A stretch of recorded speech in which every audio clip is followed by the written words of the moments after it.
We just recited Surah Isra, verse 79. وَمِنَ اللَّيْلِ فَتَهَجَّدْ بِهِ نَافِلَةً لَكَ.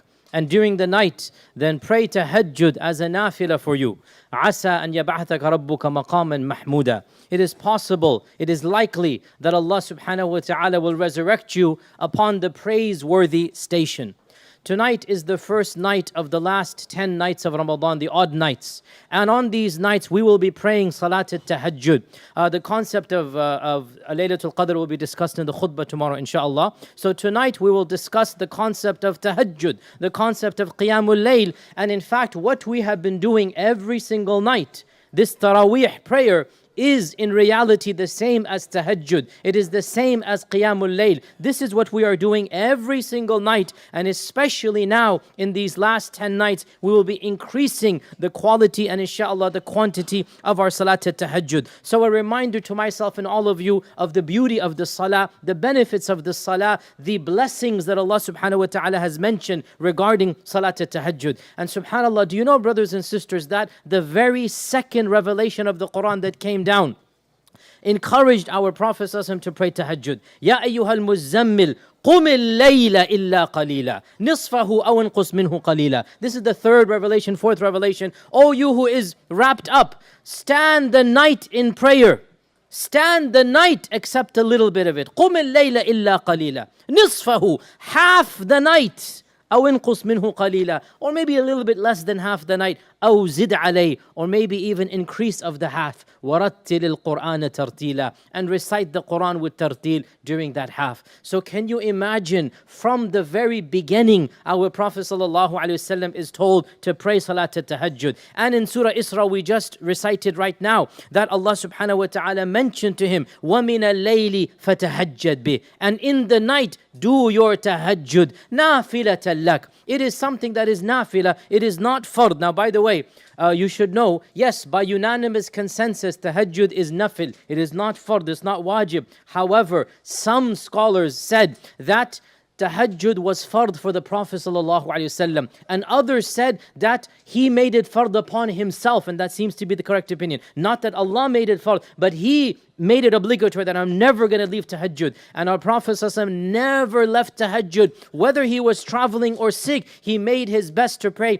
And if he was not capable of praying because he was physically sick, he would make up for the tahajjud the next day during the day. He never left tahajjud in his entire life. And our Prophet ﷺ was asked, أَيُّ الصَّلَاةِ أَفْضَلُ, which salah is the best salah? What is the best salah? So our Prophet ﷺ responded to that question, that the best salah after the fard is the Salatul Layl. It is the salah that is prayed at night. That is the salah of tahajjud. And the Quran is full of verses about tahajjud, and the ahadith are two more to mention than in a simple khatira. So many verses Allah says, وَمِنَ اللَّيْلِ فَسَبِّحْهُ وَإِدْبَارَ النُّجُومِ, and during the night, praise Allah when the stars have disappeared, when the stars are not visible, meaning in the darkness of the night, praise Allah subhanahu wa ta'ala. وَمِنَ اللَّيْلِ فَاسْجُدْ لَهُ, and during the night, do sajda to Allah subhanahu wa ta'ala. Allah describes the righteous people, كَانُوا قَلِيلًا مِنَ اللَّيْلِ مَا يَهْجَعُونَ, they would sleep little of the night. وَبِالْأَسْحَارِ هُمْ يَسْتَغْفِرُونَ, and during the twilight or the darkness, they would seek Allah's maghfirah. Allah says in the Quran, regarding the people that occupy the highest levels of Jannah, what is called in the Quran the ghuraf. The ghuraf are like the apartments or the suites, you can translate it. These are the VIP suites of Jannah. And Allah describes who has them. تَتَجَافَى جُنُوبُهُمْ عَنِ الْمَضَاجِعِ, their battle, their sides of their bodies are fighting a battle with their beds. And they are standing up. تَتَجَافَى جُنُوبُهُمْ عَنِ الْمَضَاجِعِ يَدْعُونَ رَبَّهُمْ خَوْفًا وَطَمَعًا, and they are making dua to Allah in fear and in hope and in love. They're making dua and their prayers in the middle of the night. And our Prophet ﷺ encouraged tahajjud in so many ahadith. Perhaps the strongest motivation is that beautiful hadith that is narrated by, check this out, 22 companions. 22 companions. It is one of the most, it's called mutawatir, or the most numerous narrated ahadith in our entire tradition. It's in every book of hadith, Bukhari, Muslim, and all of them. And it has many wordings, but one simple wording, our Prophet ﷺ said, Allah subhanahu wa ta'ala comes down to the lower heavens in the last third of the night. Allah Himself descends down in a manner and a way we don't think about, we just believe. Allah comes down in the last third of the night and He asks, who is there that is praying? Who is there that is wanting to be forgiven? I shall forgive him. Who is there asking me? I will give him. Who is there invoking? I shall respond. So Allah subhanahu wa ta'ala comes down and He's saying, who is there? Who's there? So our scholars have said, anyone who wants a private audience with Allah, this is his opportunity. Anyone who wants to be engaged in a private conversation, Allah is opening His doors. Who is there? I will respond. Another scholar said, anybody who wants his dua to be answered, but he's not praying tahajjud, doesn't really want his dua to be answered. You really want something, but you're not using this opportunity. Allah is telling you, who is there who's making dua? I will give him what he wants. Who is there asking me? I shall respond. Who is there wanting to be forgiven? I shall forgive him. In the last third of the night, that is the opportunity to engage in this private conversation. Now, brothers and sisters, it is true that the best tahajjud is the last third of the night. That is no doubt about it. However, it is permissible to perform tahajjud earlier than this. And our scholars have said that the window of tahajjud is between Salatul Isha, when you finish it, and the beginning of the Adhan of Fajr. So when you finish praying Isha and before the Adhan of Fajr, this entire window is the opportunity of tahajjud. And some of the Sahaba, not all the Sahaba were able to pray in the last third. And Abu Hurairah radiallahu anh, because he was busy preparing, memorizing knowledge, whatnot, Abu Hurairah radiallahu anh, at certain points of his life was not able to pray in the last third of the night. So he advised his students that my master, my mentor, my Khalil, my beloved, meaning the Prophet ﷺ, told me that whoever is not able to pray in the last part of the night, let him pray in the earlier part of the night. And so sometimes Abu Hurairah, and he is who he is, would not wake up because he was whatever. He was not somebody that was wasting his time. He was doing khidmah to the religion. So he would pray tahajjud before going to sleep after Salat al-Isha.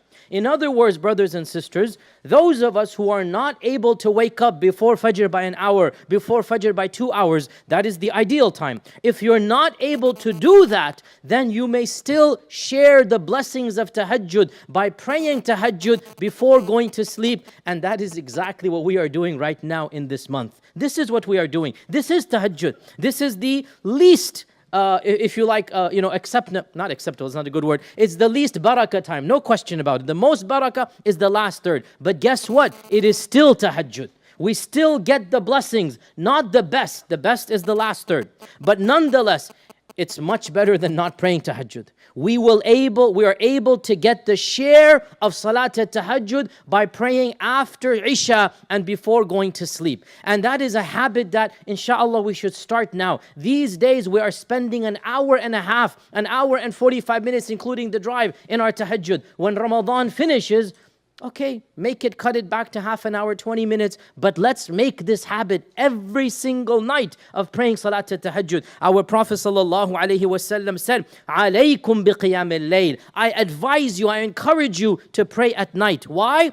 He gave us 4 or 5 reasons. Number 1, he said, because it is the manner and the custom of the righteous people in all times and places. إِنَّهَا دَأْبُ الصَّالِحِينَ مِنْ قَبْلِكُمْ. The salih, the good people, they would pray tahajjud. When you pray tahajjud, you will be amongst them. Number 2, our Prophet ﷺ said, it is maqrabatul lirrab. It brings you close to Allah subhanahu wa ta'ala. Number 3, our Prophet ﷺ said, munhatun anil ithim. It prevents you from committing committing sins. Brothers and sisters, when you pray tahajjud at night, your day will also become more blessed. You cannot pray tahajjud at night and then go about backbiting and stabbing and ghibah in the daytime. Your tahajjud will make you a better person. Number 4, our Prophet ﷺ said, مُكَفِّرَاتٌ لِلذُّنُوبِ. Your sins fall off. Your sins become nothing. Allah will forgive them. And number 5, and this is an amazing blessing, our Prophet ﷺ said, and it removes the diseases from your body. In other words, he is saying even from a medical and a health perspective, praying tahajjud will make you more healthy. And these are the words of the Prophet sallallahu alaihi wasallam. So Allah subhanahu wa ta'ala is telling us, وَمِنَ اللَّيْلِ فَتَهَجَّدْ بِهِ. And during the night, pray tahajjud. Any part of the night, the beginning of the night, the middle of the night, or the best is the last third of the night. And subhanallah, the ending of this verse, عَسَى أَنْ يَبْعَثَكَ رَبُّكَ مَقَامًا مَحْمُودًا. Perhaps because you pray tahajjud, perhaps Allah will give you the maqam al-mahmud. And what is the maqam al-mahmud? It is the highest station given to any man. It is the highest maqam. It is the maqam that will be praised by all of mankind, the first of them and the last of them. The hadith is in Sahih Bukhari that on the day of judgment, people are going to become worried, anxious, they will become terrified, and they will want judgment day to start. They're going to be so worried about the next step that they're willing to just get the results right here and now. And so they will go to our father Adam, and they will say to Adam, "Oh Adam, why don't you ask Allah to begin judgment day? We don't want to wait this long." And Adam alayhi salam will say, "Today my Lord has become so angry. It is an anger he has never had before, he will never have again. So don't come to me. I'm worried about myself. Nafsi, nafsi. I'm not going to ask anything. Go to somebody else. Go to Nuh alayhi salam." So they will go to Nuh, the same conversation. He will also say, "I'm worried about my sins and myself," and go to somebody else. Go to Ibrahim. Ibrahim will say the same thing. Say, "Go to Musa." Musa will say the same thing. Say, "Go to Isa." So this is now a delegation of all of mankind, Muslims, Christians, Jews, Buddhists, Hindus, everybody. Because on Judgment Day, everybody is going to know Islam is true. On Judgment Day, there's going to be but one God. Everybody knows that is the true God. There's not going to be any difference of opinion. Then they will go to the Prophet ﷺ and they will say, "You are the one whom Allah has chosen. You are this, you are that. Can you stand in front of Allah and make shafa'ah for all of us so that Judgment Day begins?" And so the Prophet ﷺ will say, "This is my job. Ana laha, ana laha. This is my task. This is my task." And he will then stand in front of the throne of Allah, as the hadith says, and he will then fall into sajda and stay there for as long as Allah wills. And the Prophet ﷺ said, at that point, Allah will teach me how to praise Him in a manner I don't know right now. He will teach me a new way to praise Him. I don't know how. And then Allah will say to me, "Ya Muhammad sallallahu alaihi wasallam, irfa' ra'sak. Sal tu'ta, ishfa' tushaffa." Raise up your head, Ya Rasulullah. Ask, you shall be given. Intercede, your intercession will be accepted. That is the maqam al-mahmud, the one person who will represent mankind, the delegate, the ambassador that all of mankind will praise. Maqam al-mahmud, the praiseworthy maqam. This is the maqam al-mahmud, and it is the highest maqam any human is given, and only one person will be given it, and it is our Prophet sallallahu alaihi wasallam. And look, this maqam was linked to Salat al-Tahajjud. وَمِنَ اللَّيْلِ فَتَهَجَّدْ بِهِ نَافِلَةً لَكَ عَسَى أَنْ يَبْعَثَكَ رَبُّكَ مَقَامًا مَحْمُودًا. So brothers and sisters, let us pray tahajjud as much as we can. Whoever cannot pray every night, once a week, once a month, there should be something in our daily routine, weekly routine, monthly routine. And inshallah, these are the last 10 nights. We will begin an extra round of prayer at 2:15 a.m. Qiyamul Layl. We will have them as well. We'll pray 8 rak'ah and then witr as well. The one who wants to join us for Qiyam should pray the witr of Taraweeh, and then when the Imam says salam, should stand up and finish the witr so that it's not witr, it's not odd. So they will then pray 4 rak'at of the witr. Then they will join us for night and then pray the witr with us. In case you prayed witr, then you change your mind and you want to come, let that not be a factor. Still come. And you may then either pray 1 rak'ah before joining, Or when we pray witr and qiyam, you will then stand up and finish the witr to be odd. The point is, you don't pray 2 witrs in one night. Ideally, witr should be the last prayer. But in case you want to pray more, do not let the fact that you prayed witr earlier be a preventing factor to pray more nafil if you change your mind. It happens sometimes. You say, I don't want to pray tonight. Then you feel an energy later on. Don't let that excuse say, oh, I prayed witr, I cannot pray. No, still pray. My beloved brothers and sisters, practice praying tahajjud because it is the best salah after the 5 daily obligatory prayers.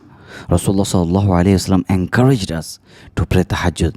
Allah subhanahu wa ta'ala comes down to the lowest heaven every night the way it befits His Majesty during the time of tahajjud to answer your du'as, to answer your pleas, to answer the problems that you are going through, to give you solutions, to fulfill your wishes, to fulfill your dreams.